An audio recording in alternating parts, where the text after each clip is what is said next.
morning, viewers. Good morning, everyone. My full names are Joseph Moape Mukupa.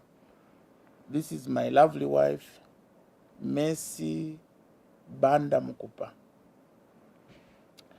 We've been married for just over 20 years now. And we are a couple that has gone through ups and downs in terms of personal issues. We are a couple that have stuck together, even in terms of those challenges. And our coming here in Chingola was as a result of trying to seek God in our daily challenges. In terms of knowing about this church, I think that I'll give chance to my wife to just state when she discovered about this church, and then she related to me to say, I've found a place where we can pray, where we can feel at home, like, you know, when we went to TB Joshua's church in Scone, Nigeria. So maybe I'll give her a chance to just talk about how she got to know this place, and then she brought me in to introduce me here. I'm very, very happy that God has given us this opportunity actually to be here in this church, Forge Cub, the family of Jesus. My husband has already introduced my name. I'm Mercy Banda Mukupa. How I got to know about this church, it was so divine that a friend of mine invited me to go to a friend's saloon. Then I discovered a calendar where the man of God was. Beyond the calendar, I saw a light. And I asked where the man of God is found, and then the people in the salon told me where the church is. And like the three wise men, when they saw the star, they started following it. And that's how I also found myself here. So immediately something told me I needed to register on the prayer line, because I felt I really needed help in my marriage life, in my Christian journey. I felt I was going on the edge of breaking up with my husband, because I had made up a decision now to move on my own and leave him. But inside of me, there was still something telling me, hold on, hang in there. There will still be a solution. So when I came, I saw that light, and I felt that is where my solution will be. So the first thing that I encountered on the prayer line after prayer, after the man of God prayed for me, something told me I needed to tell him that he should also come, because I felt peace, I felt joy, I felt that excitement.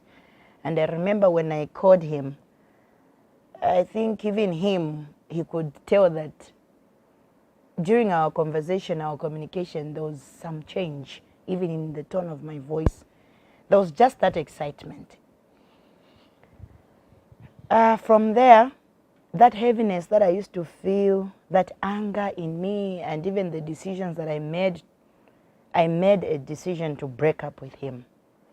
I had told my God, this is enough. I removed the rings, because I told myself, if I'm going to continue running a ministry, I'm running a ministry called Fishers of Men, and the one who called me into ministry was our father in the Lord, Senior Prophet TB Joshua. So I was alone in the ministry for some time. He remained where we are coming from. So I want to believe all that which we have gone through in our marriage and coming to the connection of the church, I felt like in the journey of the church, I needed to be with him, and he needed to support the ministry. But it was not like that. So I started getting angry. I started getting frustrations. So then I told my God, if he's not going to join me in the ministry now, I would rather break up with him. If God has another man for me who's going to journey with me in this journey, I would rather wait for that man to appear in my life and leave him. So I made a decision, I removed the rings, and I just started believing God for a solution. Trust me, I had ended the marriage. When I removed the rings, I felt peace. I felt this is it. I know God has a good plan for me. And in this journey, I don't think I'll journey with him. So I thank God for today that we are here sitting with him and these rings put back on my finger. I want to believe God has a better plan for each one of us. Yeah, I think it was not a very, very good feeling, because I felt I let her down, and I should have supported her, because many, many times she would say, I need your support. You see, I get embarrassed when I go into, to other places. I go alone, and as a woman, it feels, embarrassing at times. She gets embarrassed. When she's making maybe marriage counseling, it was difficult for her because she was alone. And when she told me that, I thought about it, and I said, if we are a couple and my friend feels this way, let me not be a selfish person and just toe my line. I thought, if she feels that way and I feel her pain, let me soothe that pain. The name Fishers of Men actually came from myself. When she was making that ministry, she was looking around for a name, and I said, this ministry is going to be called Fishers of Men. So when she tells me to say, you have let her down, I felt for sure I did, because if I actually put that name forward for the ministry, what am I doing outside it? So that frustration in her, and the anger, and of course, little things that would come in, little arguments. We part our way. So I thought, if this is going to bring us closer to God and bring us closer as it was, I think maybe God is saying something here. Let me get back to my wife and say, I'll come along. Let me support you. Let us carry this torch together. So I thought that it was prudent that I should not be selfish. She should not be selfish. But together we patch up and move in one direction. It's not an easy thing, especially that you are a pastor and people are looking up to you. And when people are coming with their challenges, they are looking up to you to give them solutions. So it made me feel sad each time I left church and I'm home. I would feel lonely. I would feel I needed a partner to share these things with, but I didn't have a partner to share these things with, especially with the challenges of ministry itself. When I get home, it's like I'm all by myself. So those things slowly were affecting me. Of course, some of the things I could not hear them direct, but just the fact that I'm alone and people are seeing me alone. When you're invited, for instance, to a conference where they expect you to be with your husband, you're alone. And not just elsewhere, but even in church. There are these conferences that we have in church where we have these couples meetings and all that. You are calling for couples meeting, but you yourself, you're alone. It's different when you're a widow or a widower.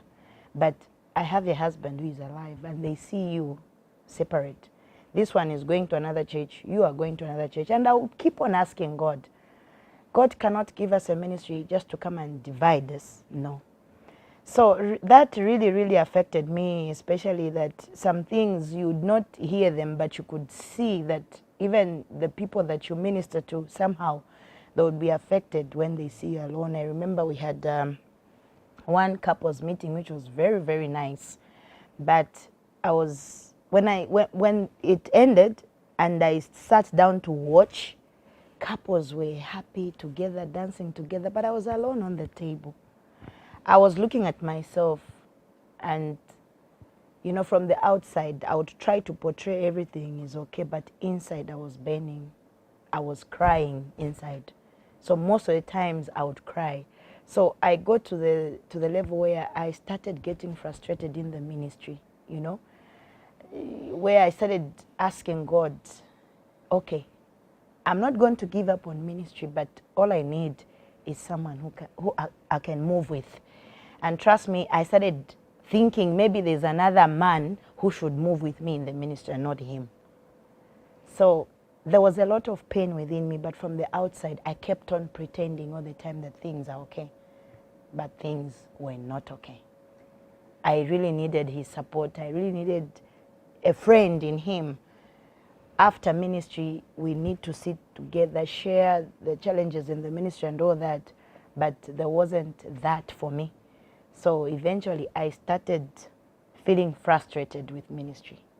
The witchcraft attacks that I would get mostly would come from his side, because it's like from his side, there was a rejection that I shouldn't be with him, and with the connection of ministry, there was a lot of attacks when it came to the ministry part.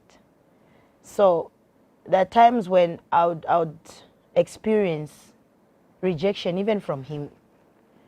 You know, the witchcraft attacks would come through him to the ministry, and to the level where certain children in the ministry would start manifesting things that are coming from his side. The attacks were so deep to the level where it has affected even our children, our careers, our marriage. There was no affection in the marriage. He would tell me he loves me, but from the physical, you would not see that. You would not receive that. Many times he would tell me he loves me, but that affection was not there. So that also really affected me to the point where these witchcraft attacks, I saw a lot of things in our circles going down, even affecting the ministry. So it was a challenge to convince him, because I needed him now to pray with me, to say there are certain things that we are going through that are also affecting the ministry. But then the attacks were so much to the level where they would pull him away from me. So each time I tried to open his eyes or to say, let's pray in this direction, he would not see that. And I would get so frustrated, even deeper, because the very him that I wanted him to say, let's stand together and pray against these witchcraft attacks, he could not see that. Like in the ministry, you would see the ministry would start flowing well. At some point, you just see the ministry going down, people leaving. Even people that you trust that would be there to help the ministry, you know, go, especially in the leaders, people would come and disappear. People would come and go, just like that. And that really, really affected me, because you want people around you. You want to see anything progressing, but it's to and from, to and from. You try to go forward, to move forward. You see yourself going down. You see yourself going backwards. So the witchcraft attacks really, really affected the ministry in that way, where you see certain people even leaving, saying there's the woman of God is a Satanist. All those names, you know, name calling. So I really, really got affected, especially in the ministry. But I thank God that He still gave me strength to move on. I was not aware, and I think, like she said, there are certain things that you cannot see. I think during counseling, the counselor talked about where I'm coming from in terms of the background, and he was saying certain things we may not even realize, but they come from way back in terms of generations. Well, the Bible also talks about generational cases, so you can't really rule out that one, and it's important to appreciate certain things that they are real. And on my own, I could not really see anything that was wrong. During counseling, my eyes were open to say, if bloodlines can actually bring the past to the fore, then it is possible that these things can happen. I've had a successful career. She has had a successful career. But I think in our children, we are seeing stagnation. I think the first three of our children, the first three children of ours, are not progressing in the manner that we wanted to see things progress. And we've been asking each other to say, what is the problem? Where have we gone wrong? The family has been affected so much because sometimes I could notice anger in him. There was a lot of anger. These witchcraft attacks made sure that there was that anger in him, and when that anger comes, you can't relate anything with him. You know, the children also realized that there was so much anger in their father. So sometimes they could even come and share, certain things with you to say, we don't want to be with dad, especially our third-born son. Our third-born son loves the father so much. But because of that anger, he started distancing himself from him. So there are certain issues that he would want to discuss with the father, but because of that anger, you find that he'll be free with me. On his part as well, these witchcraft attacks made his career at some point to even go down. He stopped working. By God's grace, he found another job. He became sick. As you can see, he's no longer walking the way he used to walk. He was not like this. He used to walk normally. But at some point, these same witchcraft attacks affected his life. He stopped walking at some point. We even went to India for a solution. Came back, sought for prayers to no avail. So that is what even caused him now to even start walking like this. Yes, he has been going through some pain to the level where he can't survive a day without painkillers. Then there's this BP, which has been there for some time. Over 20 years he's been taking those medications. Yes, so these witchcraft attacks has affected his health, including myself,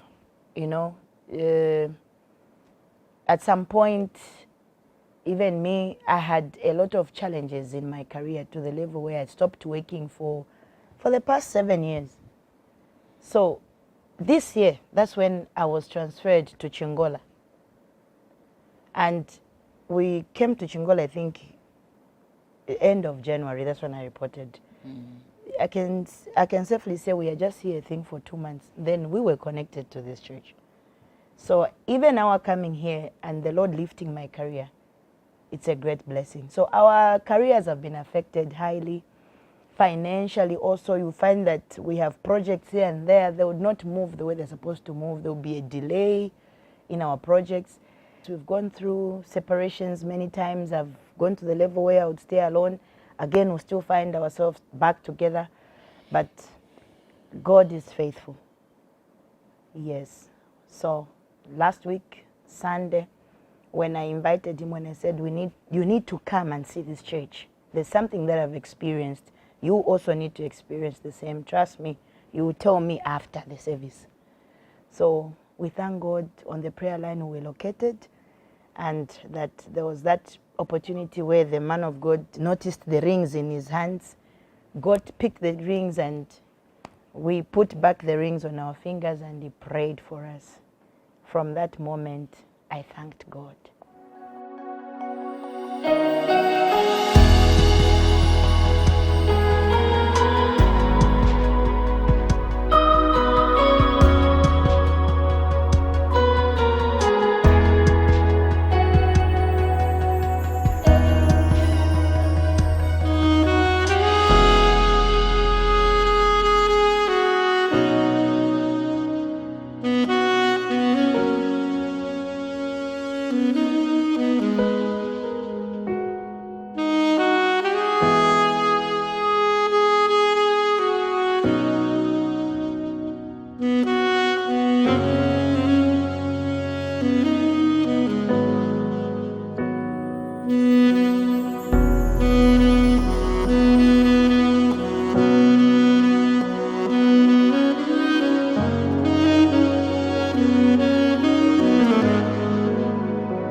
marriage has been restored.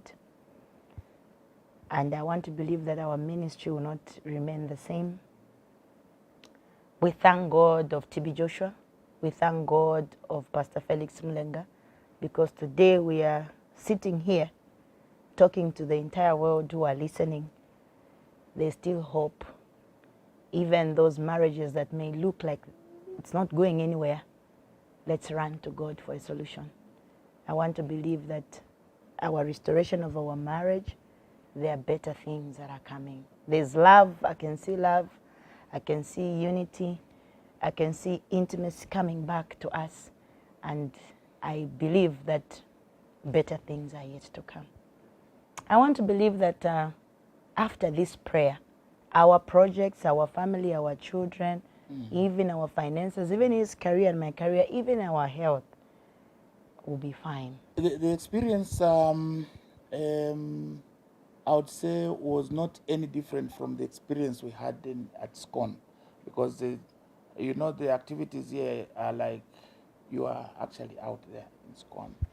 So yeah, we went on the prayer line, and the man of God came through to touch us, and my prayer also was that our love relationship be restored, family health be restored, family progress be restored. And those are the things that we prayed about. And for sure, those things came through.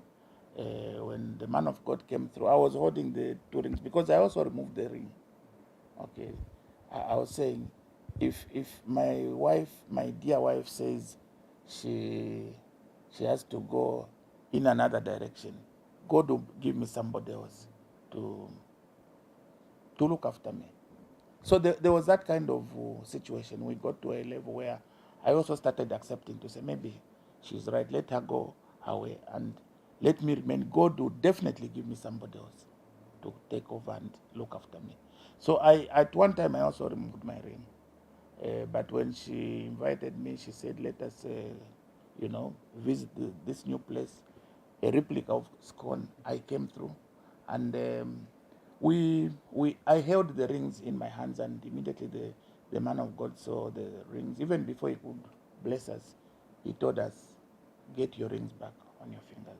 And he blessed us. And the experience was good. It was spiritual, because it just relaxed my nerves. It relaxed my mind, and I realized that God had answered my prayer, because in my prayer I said, how can we come this far with all these children and then things happen this way? I was wondering, to say, if she goes as she has,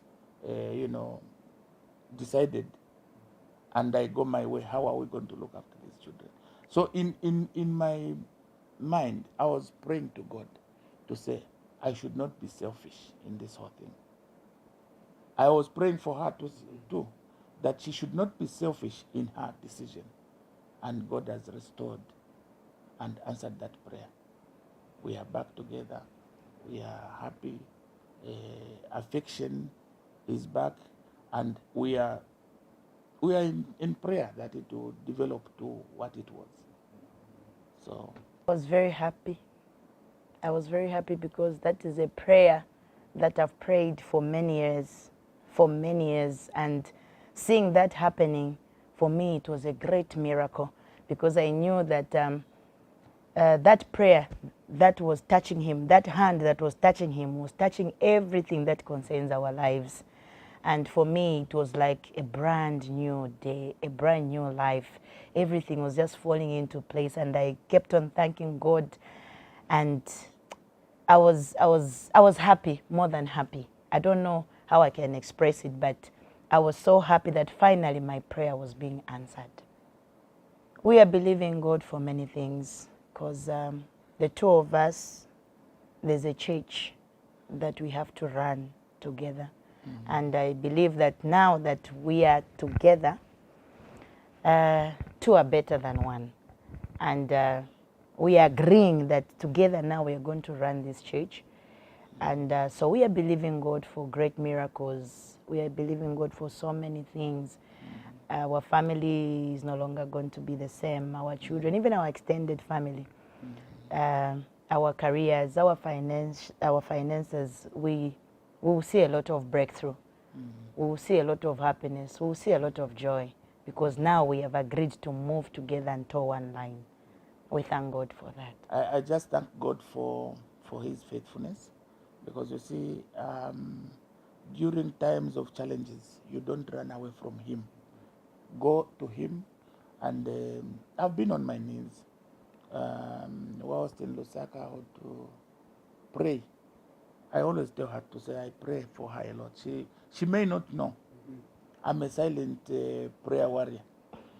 She may not know. I pray a lot for her.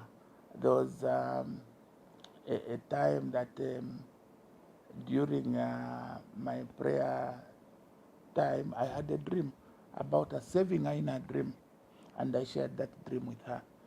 I don't know if she still has it on phone. I recorded it, and she So I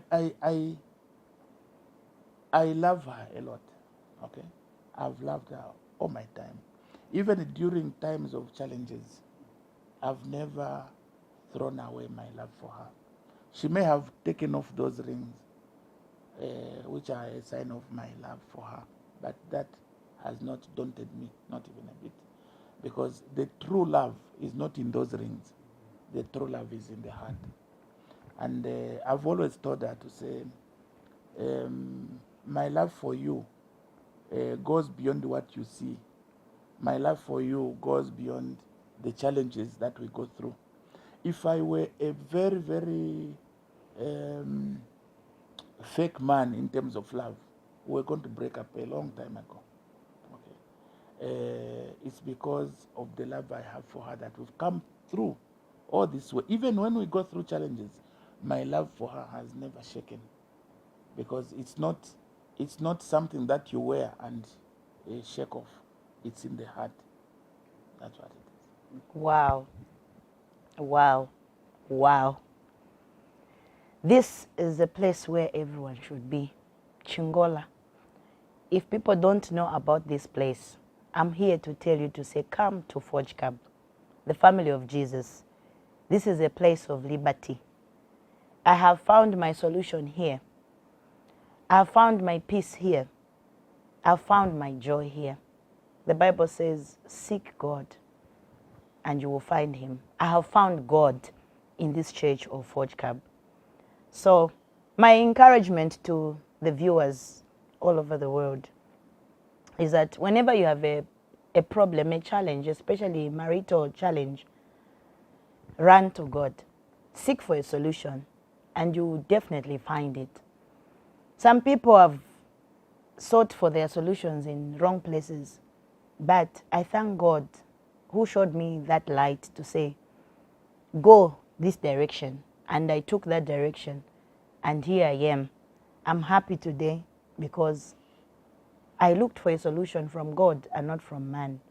So this is a place where people should come, especially people in Chingola, even where I'm coming from in Lusaka.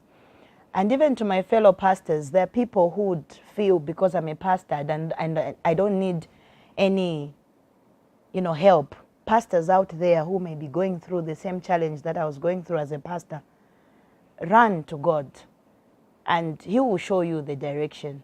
He will connect to you, to people who can truly help you. So I want to encourage even my fellow pastors, those who may be going through the same challenge, not to hide their problems. Come out and you'll be happy like I am today. I'm happy. I am free again and I'm married again. So that's my encouragement to the viewers out there. I can't say more than she has said. My emphasis is that in this world where Satan was thrown and walks about, we will always face challenges. But when you receive Jesus in your heart, you know where to go. You cannot get lost when you have Jesus in your heart. Whatever challenges you go through, run to God. I keep on saying that because I've gone through so many challenges in my life, as an individual, as a couple, and we've always gone back to God to say, what do we do about this? She was talking about my challenges now. I've gone through a lot, but I've never given up. Sometimes when I look at people who are walking nicely, I remember the days I would even run around. But I always tell my God to say, I am okay, it is well, because He has restored me. I was not like this. As for this church, I would encourage people to come through. It's not so much about the denomination. It's about the God, the true God that you harbor in your heart. I think that is where the solution lies. Get to God and He will come for you, through for you.